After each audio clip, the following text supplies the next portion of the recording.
two of the most attractive people in Hollywood right now, Glen Powell and Sydney Sweeney, give us their take on Shakespeare's Much Ado About Nothing. Let's talk about the rom-com Anyone But You.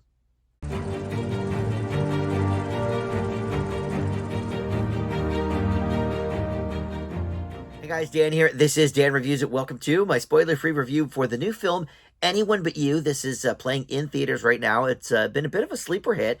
It has grossed over $100 million just in the U.S. On a $25 million budget. And it got a little bit of a slow start. You know, the first couple weeks, there were more flashy things for people to see at the theaters. But once those kind of fell away, this was able to find an audience. And so people are still going to see it. But before we get too far into the plot and the review of this movie, let me welcome you into Dan Reviews It. Thank you for finding this video. We do movie and TV reviews here, and just about every day something new goes up. So there's always a ton to check out. Please consider subscribing, hit that notification bell, hit that like button, do all that stuff, and it of course helps the channel out. So I appreciate it. All right, so this is based loosely on Much Ado About Nothing, the Shakespeare play, one of his comedies, and I've seen a couple of different versions of that, including the Joss Whedon directed one about 10 years ago. But, you know, it's not one of the, like, okay, Romeo and Juliet, everybody knows the plot of that. So this is not, you know, something that everybody's going to be like, oh, my God, you know, this story again. But look, it's a rom-com, so yes, there are going to be a lot of these familiar beats here. But like I said, it stars Glen Powell from Top Gun Maverick. He is just, you know, one of the hot up-and-coming stars, certainly physically, but also, you know, just his star is rising for sure. And then Sydney Sweeney.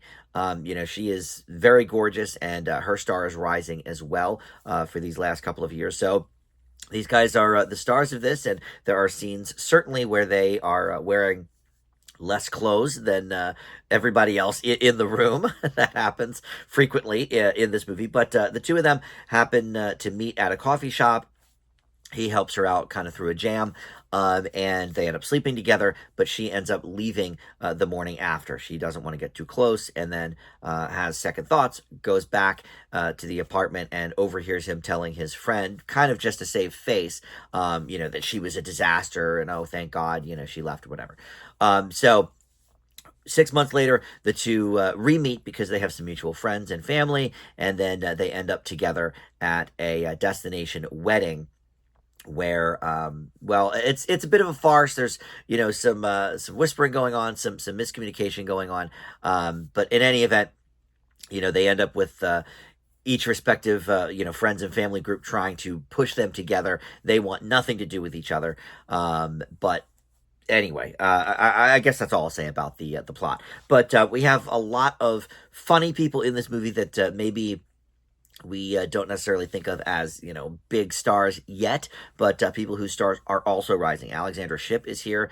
She was in Love, Simon. Gada is here, who plays Dave's hype man on the TV show Dave, which is hilarious. I recommend you checking that out on FX. The parents include Dermot Mulroney, I can never say that name, and Rachel Griffiths, and there's a few other people as well. But this is a movie that, yes, we've seen these beats before, but look, these are gorgeous people having a, you know, a great trip in this exotic locale, like many rom-com setups. So that part, okay, got it. But what is really remarkable about this is there are many laugh out loud moments in this movie, at least for me.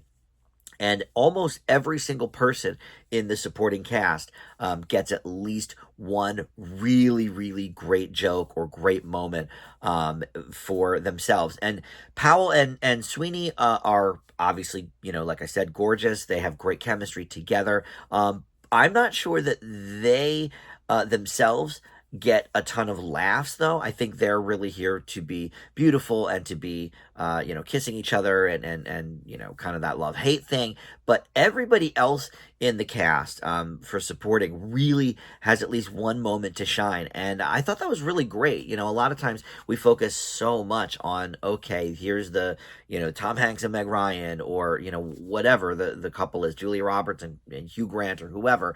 And yeah, there's a sort of supporting cast around them, them, and sometimes they can be humorous. But this reminded me, and this is a much better movie, the one I'm about to say, but The Proposal with Sandra Bullock and Ryan Reynolds. I think that worked so well also because now the two of them are great together too, but also it had a wonderful supporting cast where everybody got, little moments to shine. Certainly Betty White and Oscar Nunez from The Office, and so a lot of people in that movie, not just the two stars. I think yeah, you can have like a comic relief character, I guess, in these rom-coms, but most of the time that's all they're good for. They come in, they do like one line and then leave. This is really an ensemble.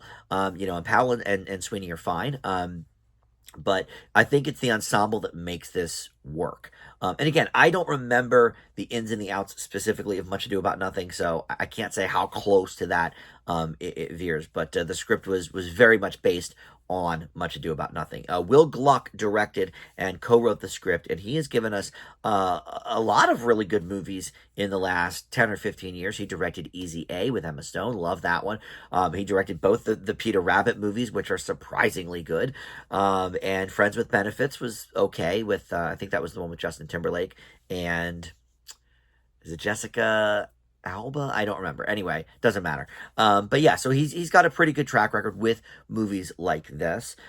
This is not going to be, the best rom-com you've seen in a while or anything, but it definitely gets the job done. And for rom-com fans, if you're looking for two gorgeous people, making out, being half naked, and doing their little chemistry thing, love, hate, this will definitely scratch that itch. But as a bonus, like I keep saying, the supporting cast is really game for this as well. Everybody seems to be having a great time in this tropical location. Why wouldn't you? And it makes it an easy breezy watch.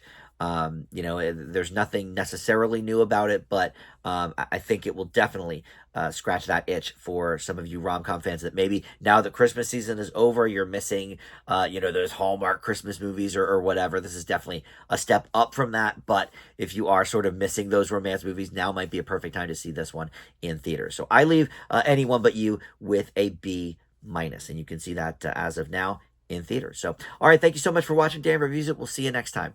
Bye.